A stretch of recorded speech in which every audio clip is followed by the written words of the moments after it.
أصير أحسن أصير أحسن أصير أحسن أصير أحسن أصير أحسن أصير أحسن أصير أحسن ولا يمنعني شيء مدام راسي حي بسوي اللي علي. أصير أحسن بما إني نويت وعزمت وخطيت بكمل ما بديت. أصير أحسن ولا يمنعني شيء مدام راسي حي بسوي اللي علي.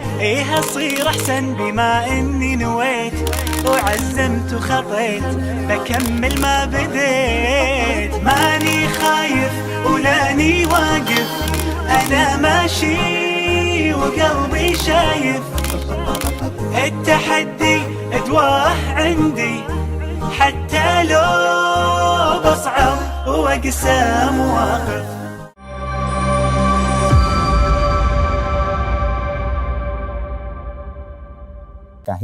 Dan semoga kita senantiasa diberikan hati yang salim dan hati yang bisa mendatangkan keselamatan bagi kaum muslimin.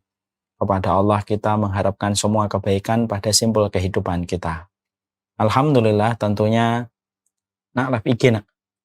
Alhamdulillah tentunya kita senantiasa bersyukur kepada Allah atas nikmat yang Allah berikan kepada kita, karena sesungguhnya kesyukuran yang kita maknai pada apapun yang kita peroleh dan apapun yang kita dapatkan, maka kesyukuran itu akan melapangkan pada hati kita.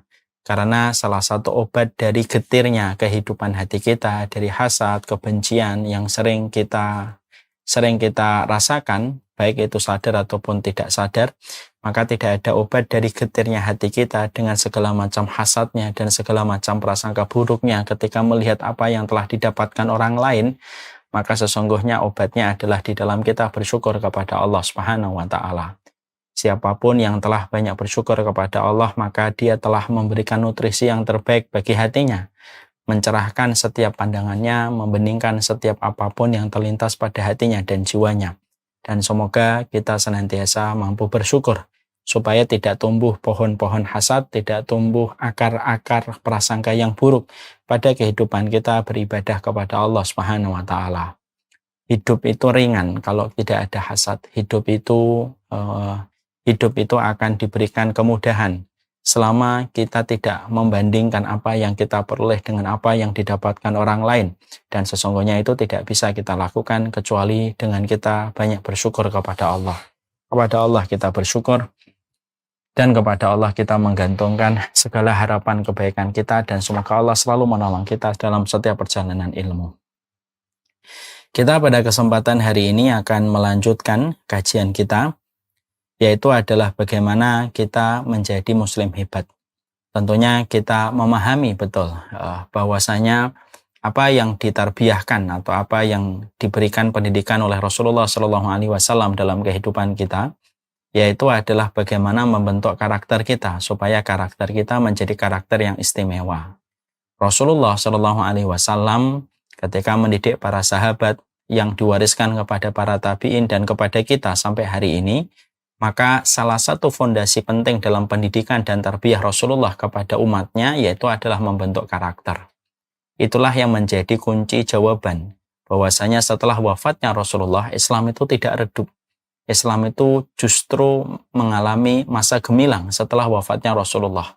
Karena pendidikan karakter yang dibentuk oleh Nabi bersamaan dengan pendidikan keimanan terhadap akhirat betul-betul sempurna dipahami oleh para sahabat, dan akhirnya peradaban ini mampu dibangun sama mereka yang telah mengalami pembentukan karakter oleh Nabi dan memiliki karakter keimanan.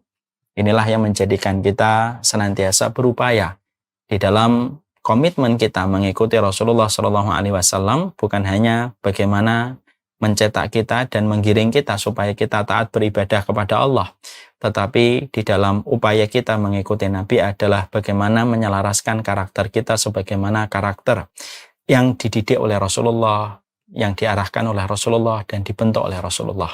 Dan inilah perkara yang sejatinya banyak dilupakan dan dilalaikan oleh kebanyakan manusia. Oleh karenanya inilah yang menjadikan kita membahas bagaimana kita menjadi muslim hebat pada kehidupan kita beribadah kepada Allah. Kemarin kita telah mempelajari bahwasanya di antara persoalan mendasar yang harus kita selesaikan PR besarnya, yaitu adalah bagaimana ketika kita bisa membentuk karakter kita, maka kita harus menyelesaikan konflik internal di dalam diri kita, karena di dalam diri kita ada kendala diri yang memadamkan potensi diri kita. Biasanya potensi kita tidak bisa berkembang, kebaikan dan kualitas kehidupan kita tidak bisa mengalami kesempurnaan ketika kita tidak menyelesaikan PR internal dalam kehidupan kita. PR internal inilah yang sejatinya harus diselesaikan, yang sejatinya harus dibereskan sebelum kita melejitkan potensi diri kita. Dan itulah yang menjadikan kita membahas cukup panjang ini, berapa puluh pertemuan ya, bagaimana kendala-kendala diri kita sebagai manusia, di mana ketika kita mengetahui apa potensi keburukan yang ada pada diri kita dituntut menyelesaikan, kita dituntut bagaimana berinteraksi dengan kekurangan itu, menyadari dengan ilmu dan berupaya bagaimana menyelesaikan dan mengobati kekurangan-kekurangan itu supaya tidak menghalangi potensi yang kita miliki sebagai seorang manusia yang beriman kepada Allah. Kemarin kita membahas salah satu karakter yang kita sudah bahas 2 kali pertemuan, yaitu adalah karakter manusia itu suka berbuat zalim. Bagaimana mereka suka berbuat zalim, mereka suka menganiaya, mereka suka mengambil hak yang bukan miliknya, itu merupakan bagian dari karakter manusia. Kadang-kadang manusia irisan paling tipis antara dirinya, yaitu dengan perkara yang lain adalah terletak pada kedzaliman yang terkadang dia terjang. Mendolimi kehormatan orang, mendolimi kedudukan seseorang, mendolimi hartanya, menjadikan seseorang dikatakan oleh Allah zaluman jahula. Sesungguhnya manusia itu merupakan makhluk yang senantiasa berbuat zalim dan mereka adalah makhluk yang bodoh. Inilah yang menjadikan kita akhirnya memahami bagaimana kita berupaya untuk menahan diri kita dari berbuat kedzaliman dimanapun kita berada. Kedzaliman pada keluarga kita, kedzaliman pada tempat kerja kita, karena tidak ada kualitas yang kita peroleh dari sebuah kedzaliman yang dilakukan kecuali semua potensi kebaikan itu akan menjadi hilang disebabkan kedzaliman yang dilakukan.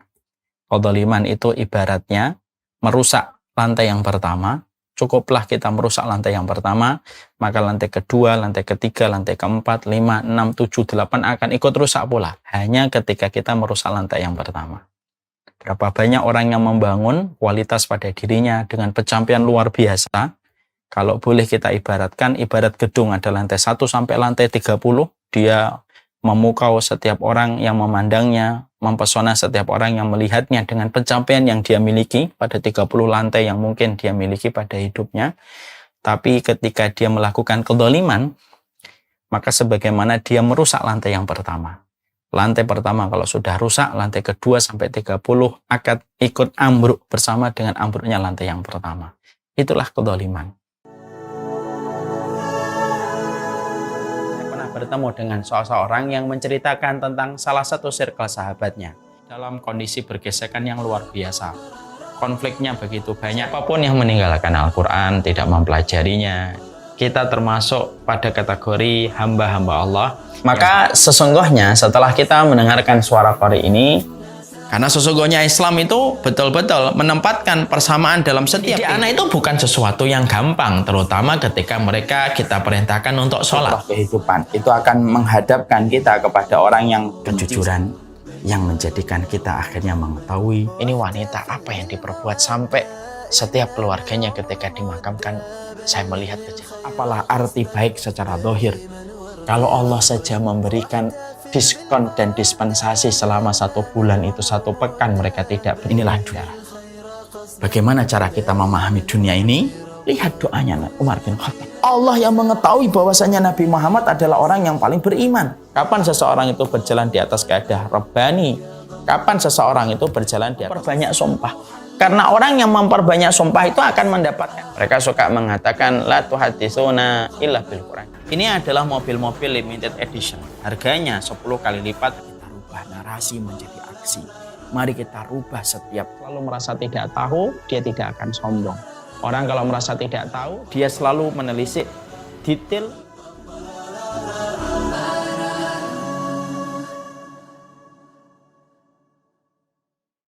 Makanya kemarin kita menyampaikan bahwasanya kedzaliman itu adalah utang Kalau kita tidak membayarnya hari ini besok, kalau tidak membayarnya besok lusa, tapi yang pasti kedoliman itu merupakan sebuah perkara yang dibalas oleh Allah dan dituntaskan oleh Allah 2 kali.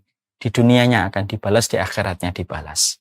Kalaulah ada perempuan dolim kepada kucing, ternyata Allah memberikan azab kepada perempuan itu karena kedoliman yang dia berikan kepada kucing, apalagi ketika kita mendolimi manusia yang sejatinya mereka diharamkan untuk kita untuk mendolimi mereka. Makanya inilah yang kita harus selalu perhatikan di dunia kerja, di tempat kantor kita, di rumah sakit, ataupun di banyak tempat. Hati-hatilah kedoliman.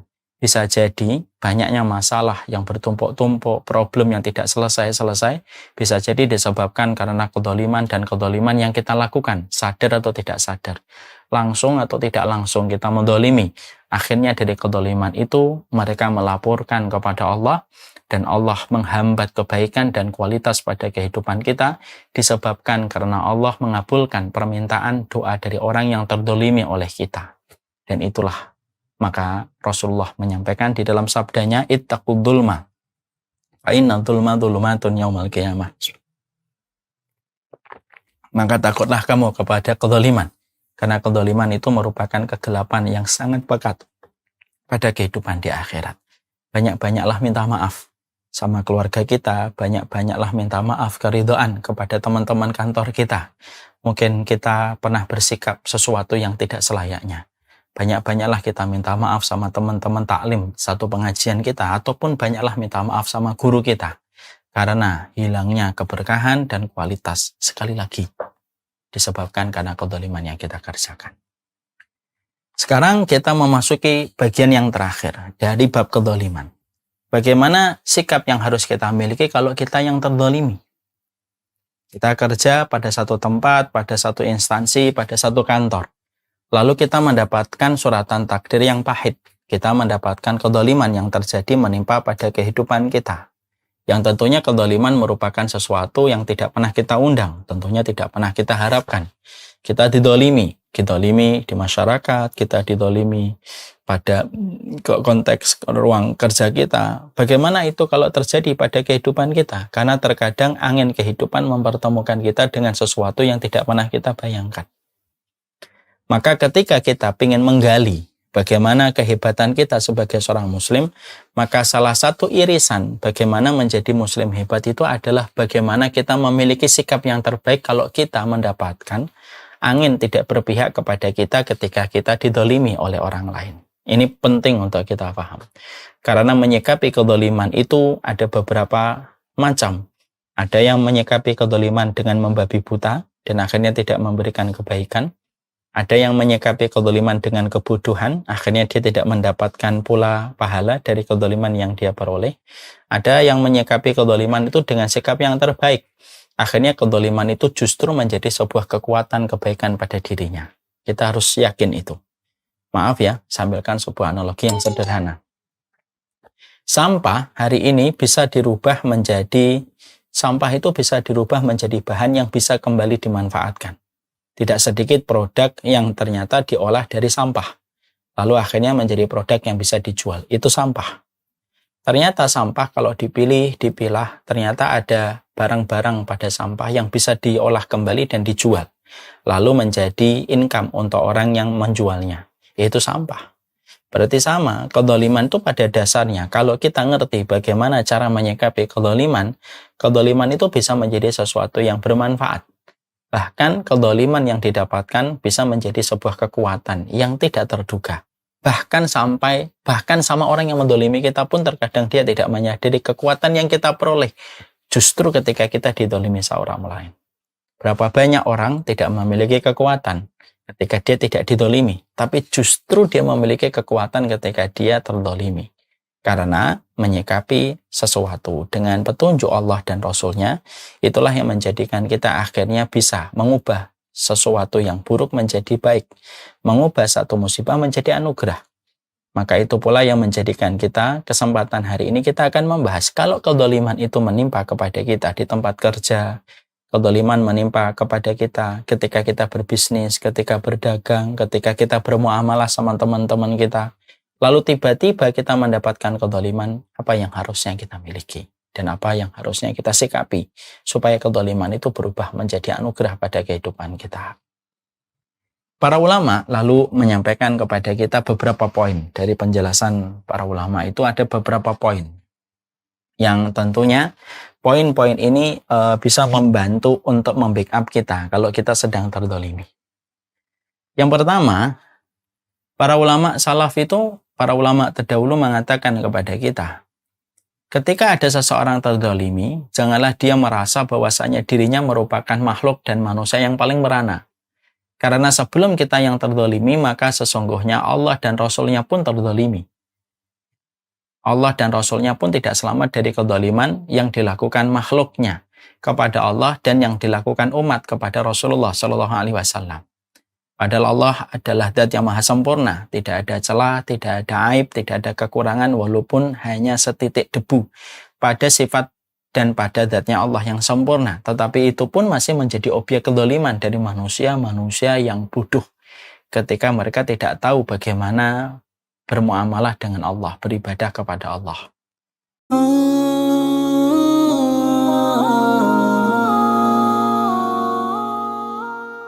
Pada suatu hari, Ibrahim bin Adham pergi berburu dan berhenti di tempat peristirahatan. Hasanah itu melebihi semua hadiah-hadiah mewah yang diberikan oleh orang lain kepada kita. Sampai Rasulullah menyampaikan di dalam salah satu riwayat, khairul quruni qarni, summal ladzi yalunahum, summal ladzi yalunahum. Kenapa doa ini termasuk salah satu doa 40 Rabbana yang kita harus lakukan? Masya Allah, luar biasa bagaimana Umar bin Khattab menjaga hatinya. Letakkan peraturan untuk anak, untuk suami, untuk istri, untuk orang-orang di sekitar kita. Jadi mereka sudah betul-betul kosong. Mereka sudah menggadaikan ibunya, menggadaikan anaknya, menggadaikan istrinya, sudah tidak diterima. Mendapati keluarga kita berangkat lebih dulu, jam keberangkatan mereka kepada alam barzah. Anak kita kalau umur 10 tahun tidak menegakkan sholat, kita disuruh mukul. Pukulan yang tidak sakit. Siapapun yang apabila dalam kehidupan ini yang mereka harapkan itu hanyalah apa yang ada di sisi manusia. Maaf ya, coba kita merenungkan. Kalau kita mungkin ketika melihat bagaimana peristiwa, semua tata cara di dalam kita berdoa, contohnya menyebut Asmaul Husna, sholawat kita kepada Rasulullah. Rasulullah manusia yang baik di antara manusia, akhlaknya sebagaimana akhlak Al-Quran. Itu pun juga tidak selamat dari kezaliman yang beliau peroleh dan beliau dapatkan dari orang-orang yang membenci beliau. Bukan hanya ketika beliau masih hidup, sampai beliau Rasulullah SAW sudah wafat pun terbentang jarak ratusan tahun, masih begitu banyak orang yang mendolimi Nabi walaupun Nabi sudah wafat. Mengatakan Nabi tukang doyan kawin, mengatakan Nabi manusia yang membuat perkara-perkara ekstrim, dan lain sebagainya. Padahal Rasulullah merupakan manusia yang paling memperhatikan keselamatan dan kebaikan pada kehidupan manusia. Kalaulah kita mendapati ini, maka disitulah kita akan berpikir. Kalaulah Allah, zat yang sempurna, yang mustahil melakukan kekurangan pada sifatnya Allah yang sempurna, pada zatnya, pada ketentuan takdirnya, ternyata itu pun menjadi objek kezaliman, apalagi kita, ketika kita selaku makhluk, yang mana Allah menguji kita, sebagian dari kita menjadi ujian bagi sebagian yang lainnya. Allah saja dizalimi. Ya, walaupun Allah tidak berkurang sedikit pun dan tidak ada pengaruhnya bagi Allah ketika manusia menzalimi Allah. Ketika manusia berbuat syirik, bukankah itu kezaliman kepada Allah? Ketika manusia mengatakan Allah punya anak, bukankah itu kezaliman bagi Allah? Kalau Allah saja yang memberikan rezeki, memberikan kehidupan, memberikan anugerah pada kehidupan manusia, bahkan tidak ada satu part apapun dalam kehidupan manusia kecuali mendapatkan bagian dari sifat Allah yang begitu baik, itu pun masih terzalim, apalagi kita selaku manusia dan selaku makhluk. Makanya Rasulullah SAW menyampaikan di dalam salah satu perkataan beliau, laisa hunaka syai'un asbar ala ada minallah. Kamu tidak pernah mendapati zat yang paling sabar kecuali Allah, kata Nabi. Jadi tidak ada zat yang paling sabar itu kecuali adalah Allah. Zat yang paling sabar itu adalah Allah. Innahu la yu'afihim wa yarzuquhum wa innahu la yad'unallaha waladan. Ya. Maka kata Rasulullah, Tidak ada zat yang paling sabar dalam kehidupan ini kecuali Allah. Allah yang memberikan rezeki, Allah yang memberikan kebaikan kepada manusia, tetapi justru manusia mengatakan bahwasanya Allah punya anak. Padahal perkataan Allah punya anak itu perkataan yang berat. Yang apabila dibebankan perkataan itu ke langit, maka langit menjadi pecah. Tapi lihat, walaupun Allah dituduh memiliki tandingan, memiliki keturunan, diperanakkan, maka Allah pun tidak pernah menghentikan kebaikan yang Allah berikan kepada setiap manusia secara umum. Tetap mendapatkan jatah bernafas, tetap mendapatkan jatah makan, mendapatkan jatah pakaian, sandang, papan, dan pangan yang mereka peroleh. Walaupun mereka telah menuduh Allah dengan perkataan yang sangat berat. Perkataan ketika mengatakan Allah itu punya anak. Itu Allah. Rasulullah pun sama. Bukankah Rasulullah itu terzalimi? Ketika beliau di Mekah tidak ada maksud yang beliau inginkan kecuali membawa kebaikan pada kehidupan manusia. Terutama masyarakat di kota Mekah supaya mereka beriman. Dan mereka mendapatkan kebaikan hidup dan mereka mendapatkan keselamatan pada kehidupan kelak berikutnya. Tapi dengan itu Rasulullah dihujat, Rasulullah dimusuhi, bahkan Rasulullah diusir dan diancam untuk dibunuh. Padahal setingkat Nabi dan setingkat Rasulullah. Maka para ulama di dalam poin yang pertama ini berkata, kalaulah Allah, kalaulah Nabi saja, mereka tidak lepas dari kedoliman yang mereka peroleh dan mereka dapatkan. Apalagi saya, apalagi kamu, apalagi kita. Kita tidak bisa mengharapkan orang semuanya memuaskan kita. Dan sesuai dengan apa yang kita mau. Karena tipe manusia yang datang pada teras kehidupan, taman kehidupan kita itu ada dua. Ada yang membawa bunga, yang membuat kita tersenyum, ada pula yang datang membawa duri yang membuat kita terluka. Dan kita tidak bisa memilih siapa yang membawa duri dan siapa yang membawa bunga. Dan kita tidak pernah tahu itu. Maka ketika akhirnya suratan takdir memperjumpakan kita dengan kedzaliman yang kita peroleh dan kita dapatkan, maka sesungguhnya kedzaliman yang kita peroleh dan kita dapatkan, maka itu pun kita harus paham. Zat yang harusnya tidak mendapatkan kedzaliman saja terzalimi oleh manusia yang diciptakan olehnya. Manusia saja setingkat Rasulullah yang sempurna akhlaknya dan dipuji oleh Allah dengan kesempurnaan akhlak saja tidak selamat dari mulut manusia dan yang menzalimi beliau, apalagi kita. Di situ akan menciptakan selaksa kelapangan hati. Ya sudahlah, Allah aja dizalimi, wah apalagi cuma saya. Yang memang penuh dengan kekurangan dan kesalahan. Allah saja sempurna, tidak ada kesalahan pada dirinya, Allah saja menjadi objek kezaliman. Itu yang pertama. Yang kedua, tentunya ini juga merupakan sebuah evaluasi dari Allah. Karena terkadang Allah itu memberikan kepada kita sesuatu yang pahit dari orang yang menzalimi kita, supaya kita bisa memiliki kebaikan. Karena kezaliman yang kita peroleh itu terkadang itu sebagaimana deterjen, sebagaimana mesin cuci yang Allah kirimkan untuk kita, untuk membersihkan dari apa yang kita lakukan pada maksiat dan kepada maksiat dan kebaikan yang pada kemaksiatan dan dosa yang kita kerjakan. Kita juga harus mawas diri supaya kita tidak selalu merasa benar terus dan merasa bahwasanya kita tidak punya salah apapun ketika dizalimi orang. Jangan gitu. Ini sikap yang kurang betul. Kalau kamu dizalimi sama orang, walaupun kamu tidak pernah melakukan apapun kepada orang itu, bisa jadi ini merupakan sebuah lembaran yang Allah buka pada kehidupan kita supaya kita juga berpikir bahwasanya mungkin ada dosa yang saya lakukan. Sehingga Allah kirimkan orang yang menzalimi saya, mungkin karena ada orang yang terzalimi dan pembalasannya lewat orang lain. Karena manusia tidak boleh lepas dari bermuhasabah dan berevaluasi. Salah satu kesalahan jamak mayoritas masyarakat itu atau manusia itu apa? Kalau dizalimi, maka dia secara serta-merta mencuci tangan bahwasanya dia seakan-akan tidak punya kesalahan. Ya tidak bisa kayak gitu. Mana sih manusia yang bersih dari kesalahan? Tidak ada manusia yang bersih dari kesalahan 100%.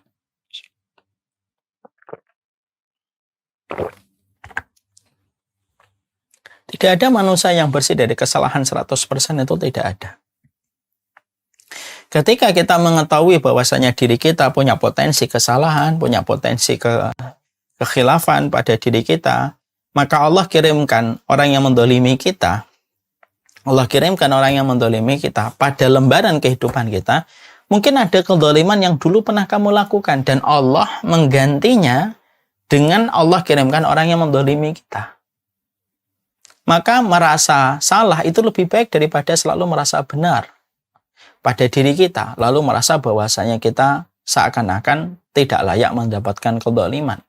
Karena bisa jadi kedoliman Allah kirimkan kayak mesin cuci untuk menghapuskan dosa kamu hari kemarin, untuk menghapuskan dosa kamu pekan lalu, untuk menghapuskan dosa kamu sebulan yang lalu. Kan kita nggak pernah tahu. Mungkin nanti pernah dolim kali yang kamu tidak sadari. Allah kirimkan balasannya dengan orang yang mendolimi kita supaya dia menjadi deterjen plus menjadi mesin cuci, menghapuskan dosa-dosa yang kita lakukan dan kita kerjakan. Ya ilahal wujud qad sa'imtul. Jauhkanlah orang ini dari neraka, ya Allah. Ketika pandangan, maka sesungguhnya Al-Quran itu memetakan orang-orang yang mereka tidak pernah ingat. Mereka rela terstruktur, terevaluasi di dalam proses mereka belajar peristiwa yang mana peristiwa itu satin orang, maka kelak pada kehidupan di akhirat mereka nanti lapor dosa kemudian mulai dilakukan. Maka ketika hisab itu sudah mulai dijalankan, tapi mereka tidak jahat, mereka tidak mendolimi. Tidak ada orang yang kebingungan dalam kehidupan di akhirat kecuali kebingungan tidak pernah punya istri dan Allah tidak punya anak. Allah nanya kepada orang Nasrani, yang satunya tidak mau masuk lagi ke lubang itu. Semacam itu.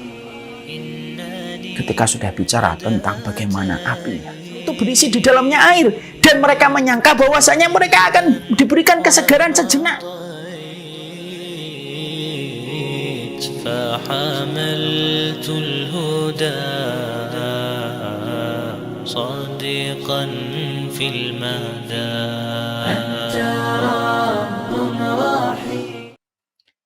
Ada sebuah kisah dari seorang ulama. Saya lupa nama ulama ini, Masya Allah. Ada seorang ulama, beliau ini pedagang madu. Pada satu waktu, beliau berdagang dengan madu, sampai akhirnya beliau bangkrut. Ya. Lalu beliau terlilit utang, dan akhirnya dijebloskan ke penjara. Karena beliau tidak bisa membayarkan utang itu. Ketika beliau merasa bahwasanya beliau mendapatkan ujian yang berat yang ada pada kehidupan beliau pada saat beliau dijebloskan ke penjara disebabkan tidak bisa membayar hutang-hutang beliau, maka beliau berpikir keras, apa ya yang saya lakukan ini? Itulah orang mukmin. Orang mukmin itu selalu mengukur dirinya dan selalu menghitung dosanya. Jadi orang mukmin itu selalu mengukur dirinya, menghitung dosanya. Itu orang mukmin. Jadi kalau ada orang mukmin selalu mengukur orang lain, menghitung dosa orang lain, bukan orang mukmin. Orang mukmin itu sifatnya mengukur dirinya, menghitung dosanya. Dia berpikir, saya ini dosa apa ya? Kok sampai saya mendapatkan kesulitan ini? Dipikir, dicoba dibuka-buka lagi memori dia. Ternyata memorinya ketemu. Memorinya dia peroleh. Dia ternyata di waktu muda, beberapa puluh tahun yang lalu, dia pernah mengatakan kepada orang yang terlilit utang, ya gharim, ya orang yang banyak utang. Gitu. Nah, dengan panggilan itu, tanpa disadari, perkataan itu naik ke langit, perkataan itu kembali kepada dirinya, dan akhirnya menjadi sebuah kesulitan yang beliau rasakan di masa tua ketika beliau terlilit utang dan dijebloskan ke penjara. Ini juga menjadi sebuah pelajaran penting. Kalau ada di antara kita, ada dokter, ada perawat, ada bagian administrasi, siapapun itu. Kalau merasa terdolimi, jangan buru-buru kita cuci tangan bahwasanya kita adalah benar 100%. Bisa jadi ada kesalahan yang kita lakukan kemarin, pekan lalu, bulan lalu, tahun lalu, yang sadar atau tidak sadar telah kita lakukan. Lalu akhirnya kedoliman yang kita kerjakan tanpa kita sadari mempertemukan kita dengan kedoliman yang menimpa kepada kita. Ya, karena itu yang kita harus paham. Kama tadi nutudan. Sebagaimana kamu memperlakukan, sebagaimana itu diperlakukan. Maka para ulama memberikan sebuah sikap yang betul, memberikan sikap yang seimbang. Jadi kalau kamu didolimi, jangan merasa benar 100%. Memang kita tahu orang yang mendolimi kita jahat, kalau kita nggak pernah melakukan apapun kepada dia. Tapi juga kita harus ingat, mungkin ada sesuatu yang kita lakukan. Mungkin ada dosa yang kita kerjakan sampai Allah mengirimkan kedoliman itu kepada kita. Karena terkadang kedoliman itu Allah berikan kepada kita, kedoliman yang kita jumpai, kedoliman yang kita rasakan begitu pahit, itu disebabkan karena kesalahan yang kita lakukan, dan kedoliman itu adalah deterjen untuk membersihkan dosa kita. Memang terkadang harus dikasih pahit hidup itu. Kayak badan. Badan itu kalau dikasih manis terus, lama-lama rusak semuanya. Rusak gigimu. Gula manis itu kan berbahaya kan. Manisnya gula itu buruk untuk gigi, buruk untuk badan, buruk untuk organ tubuh. Itulah manisnya gula. Maka Allah tidak memberikan kepadamu manis-manis terus. Terkadang Allah berikan kepadamu yang pahit, pare yang pahit, atau sesuatu yang pahit, supaya menjaga keharmonisan darah di dalam tubuh kamu. Sama kehidupan ini kalau dikasih manis terus, rusak. Nah, namanya manis itu rusak. Kalau kita dikasih sesuatu yang baik, manis-manis orang, nggak pernah dolimin kita, manis terus hidupnya. Hati-hati, yang manis-manis itu biasanya merusak. Kalau sudah terlalu over dan terlalu banyak. Allah kirimkan penyeimbang. Allah kirimkan yang pahit. Supaya kita merasakan artinya kebaikan kalau kita pernah didolimi orang. Ya. Jadi ini termasuk salah satu perkara yang simpel. Jadi kenapa Allah mengirimkan orang yang mendolimi saya? Terkadang Allah kirimkan orang yang mendolimi kehidupan kamu, supaya kehidupan kamu tidak selalu melulu bicara tentang yang manis. Ada kalanya pahit diperlukan. Coba kalau orang hidupnya manis, terus minumnya manis, makanannya manis, rotinya manis, semuanya manis, rusak kesehatan dia. Allah kirimkan ada yang mendolimi kita, ada yang pahit-pahit dikit lah, supaya yang manis itu tidak mendominasi darah kehidupan kita. Maka Allah kirimkan orang yang mendolimi kita itu kadang-kadang itu yang pahit, tapi kalau kita sikapi dengan baik, ya itu mungkin ada kebaikannya. Itu yang kedua. Jadi cara menyikapi kezaliman itu harus mengukur diri, menghitung dosa.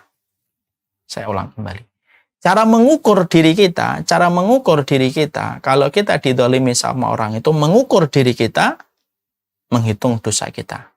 Dosa kita apa ya yang kita lakukan dan kita kerjakan itu. Itu yang kedua. Yang ketiga, maka sesungguhnya kita harus memahami hikmahnya. Kadang-kadang Allah kirimkan orang yang mendolimi kita, itu ternyata Allah mengirimkan sesuatu yang Allah sudah persiapkan lebih baik. Dan sesuatu yang lebih baik itu tidak bisa didapatkan kecuali karena kesulitan yang kita peroleh. Karena memang ada takdir itu kayak pohon korma yang tidak bisa tumbuh kecuali di tempat panas. Kan ada pohon-pohon yang mereka itu khasnya itu di tempat-tempat yang gersang. Baru bisa hidup. Kalau nggak gersang nggak bisa hidup. Contoh korma. Betul ya? Mana ya? Korma itu harus tumbuh di tempat yang panas kan? Kalau tempatnya dingin dia nggak bisa tumbuh. Kalau boleh kita mengiris sebuah contoh, ada takdir yang terkadang berbuah manis dengan korma yang manis, itu dengan sebuah tempat yang gersang, panas, jarang air, baru di situ akan tumbuh korma yang manis. Ada sifat kehidupan kita itu yang terkadang manisnya korma pada kehidupan kita itu baru didapatkan kalau kita mendapatkan kegersangan dan kesulitan yang kita peroleh pada kehidupan kita. Contoh, mari kita lihat Rasulullah. Nabi tidak akan mendapatkan manisnya madu di kota Madinah dengan segala kemudahan yang beliau miliki dan fasilitas yang beliau jumpai di kota Madinah kalau beliau tidak merasakan beratnya didolimi di kota Mekah. Kapan Rasulullah itu mendapatkan kebaikan kota Madinah? Setelah beliau merasakan keindahan di kota, setelah beliau merasakan kedoliman di kota Mekah. Itu hukum yang normal tuh kayak gitu. Makanya perkataan Imam Ibnu Qayyim layak menjadi sebuah perenungan untuk kita. Laqad ajma'atil uqala bi anna an-na'im la yati bin na'im. Semua orang yang berakal itu sepakat bahwasanya nikmat itu tidak datang dari sesuatu yang nikmat. Nikmat itu datang dari sesuatu yang bersifat ujian. Contoh ya, kalau kita tidur terus, nikmatnya tidur sudah nggak kerasa. Kita tidur terus, maka tidur lagi sudah tidak terasa. Udah kebanyakan tidur. Orang yang merasakan makanan enak, terus makanan enak, lama-lama tidak nikmat lagi. Kenapa? Kenikmatan tidak datang bersama dengan yang nikmat. Tapi kenikmatan itu datang bersama dengan sesuatu yang bersifat sulit. Orang akan merasakan kelapangan kalau dia pernah merasakan kesempitan. Orang akan merasakan kebahagiaan kalau dia pernah merasakan kesedihan. Orang itu akan merasakan nikmatnya istirahat kalau dia merasakan lelahnya dia ketika bekerja. Orang akan merasakan nikmatnya makan kalau dia merasakan perihnya lambung yang kosong. Itu hukumnya kayak gitu.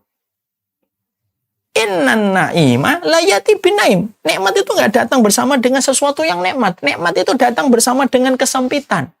Allah kirimkan kepada kita orang yang mendolimi kita itu supaya terkadang kita merasakan nikmatnya kita berdoa, nikmatnya kita bersama dengan saudara yang satu frekuensi dengan kita. Kalau kita sudah didolimi orang, yang mana terkadang kalau kita tidak pernah didolimin orang, akhirnya kita tidak merasakan bagaimana khusyuknya kita munajat lapor sama Allah. Bagaimana kita merasakan nikmatnya kita merasakan nikmatnya kita meminta solusi atas kedoliman orang kepada kita. Itu akan kita peroleh ketika kita didolimi sama manusia.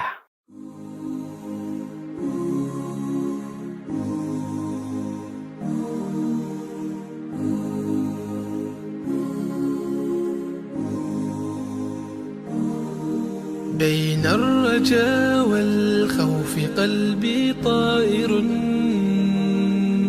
ومن اليقين النور بيض جوانحي فوق السحاب يطير حرا مدركا نسمو كماله للكون وجه آخر نحيا أنا صنعة أوجدتها يا باري وملكت فيها معصم الإيمان للحق والعدل التواصي بالجمال عبادة حسن التأمل بالإله وصال كالجمال يرى ويطلب نبعه كالقرب حين دعاء تداعب طفلها وتظنه أملا كما حاجاتنا منا إليك نريد يا الله.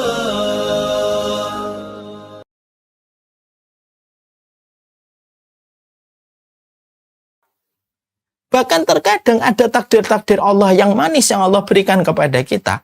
Takdir-takdir yang manis itu Allah berikan kepada kita setelah melewati kezaliman. Karena terkadang manisnya kurma tidak tumbuh di tempat yang dingin. Tapi manisnya kurma itu tumbuh di tempat yang kering dan gersang. Barulah kurma yang manis itu akan tumbuh. Nah, itu yang kita harus peroleh dan kita dapatkan. Itu yang kita harus bangun. Kalau kita sedang merasakan kesulitan,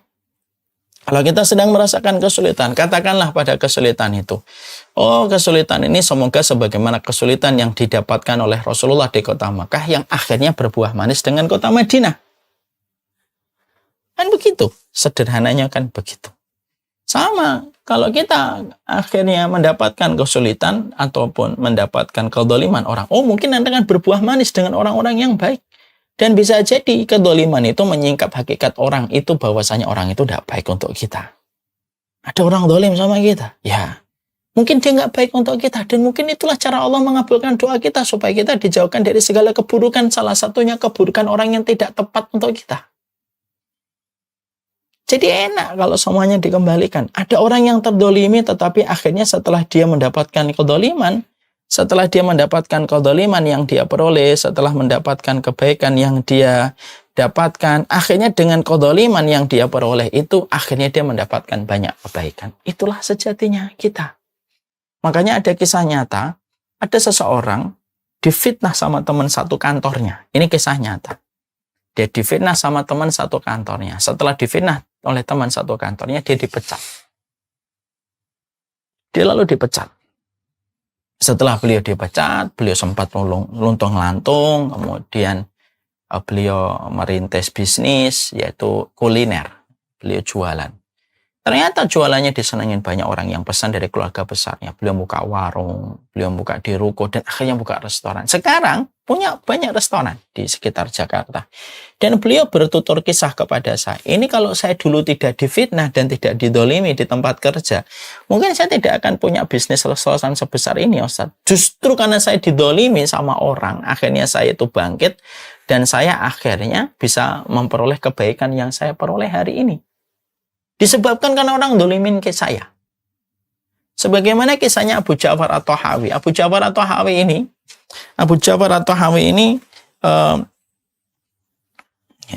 pernah belajar kepada pamannya, yaitu Imam Muzani. Abu Ja'far at-Tahawi ini agak sulit dia mendapatkan hafalan gitu.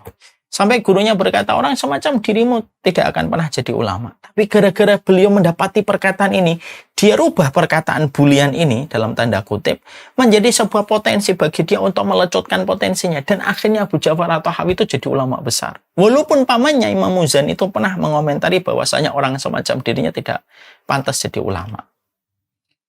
Kadang-kadang manisnya kurma itu kita peroleh dari manisnya kurma itu kita peroleh justru di tempat yang gersang, kering. Baru kita mendapatkan manisnya kurma. Justru kurma tidak didapatkan di tempat yang dingin, sejuk. Nggak bisa nanam kurma di tempat itu. Maka jangan biarkan orang mendolimi kita itu kemudian menjadikan kita ambruk. Justru itu menjadi sebuah potensi. Doamu terkabul. Mintalah yang baik untuk akhiratmu. Kalau kamu sedang didolimi, mintalah akhirat. Kalau kamu sedang didolimi, mintalah kebaikan untuk keluargamu, mintalah kebaikan untuk anak-anakmu, mintalah kebaikan surga. Karena kamu dengan Allah tidak ada hijab kalau kamu sedang didolimi. Dan jadikan setiap kedoliman itu melejitkan potensi kebaikan kita. Sekaligus pula disitulah kita akan merasakan kenikmatan bermunajat sama Allah ketika kita didolimi. Itulah indahnya kedoliman kalau kita sikapi dengan ilmu. Walaupun ini susah, secara narasi gampang dijelaskan, tetapi secara praktek sulit untuk dipraktekkan. Tapi semua bermula dari ilmu yang kita harus miliki. Jadi harus betul-betul kita memiliki narasi yang benar, bahwasanya kezaliman itu bukan berarti tidak berkualitasnya kehidupan kita. Tapi kezaliman itu terkadang bisa justru menjadi sebuah kebaikan besar pada kehidupan kita ketika kita mendapatkan kezaliman itu. Ya, jadi kedoliman itu akan memberikan banyak kebaikan pada kehidupan kita. Disikapi dengan benar.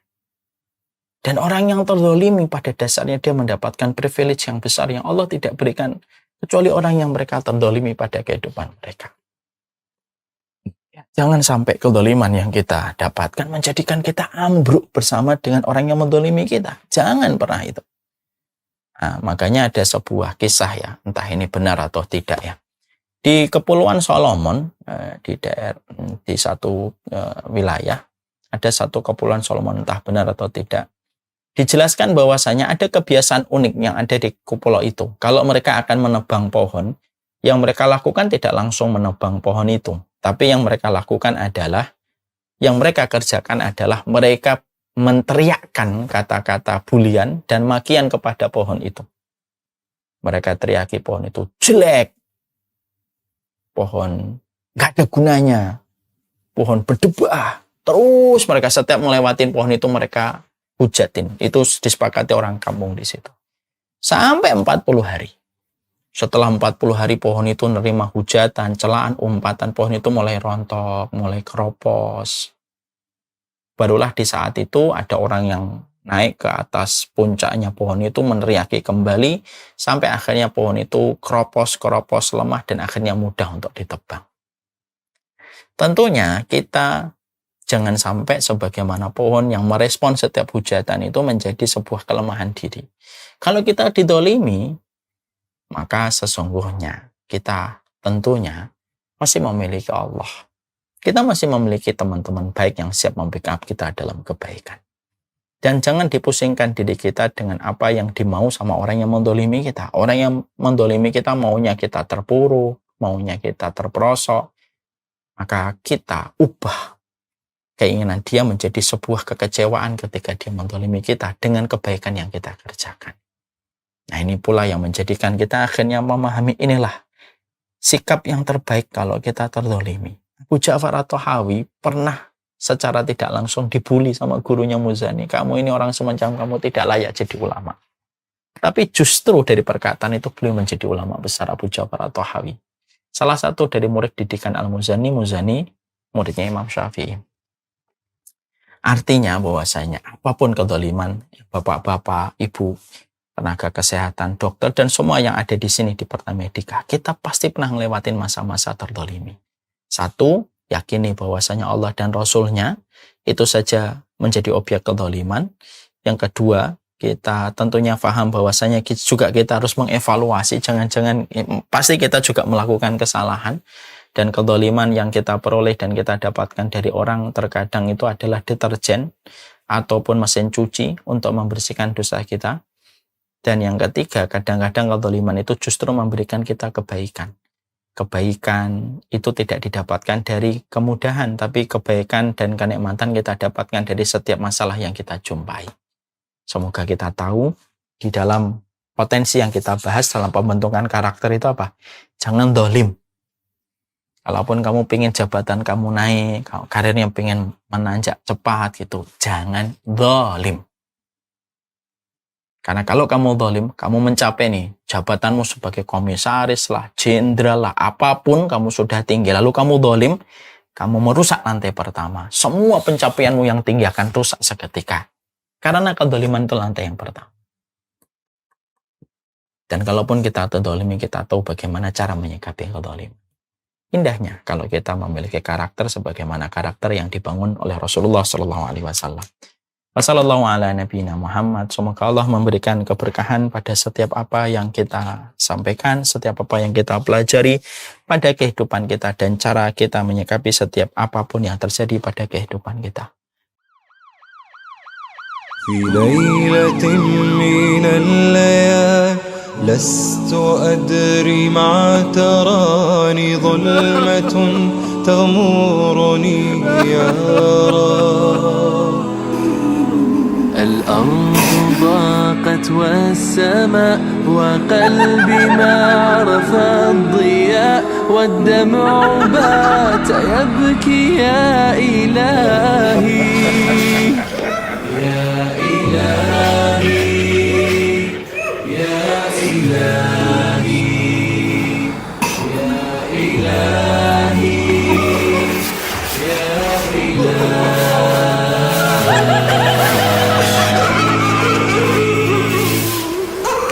عصيت والذنب كبير وإني في حزني أسير مقيد بذنبي يا رب.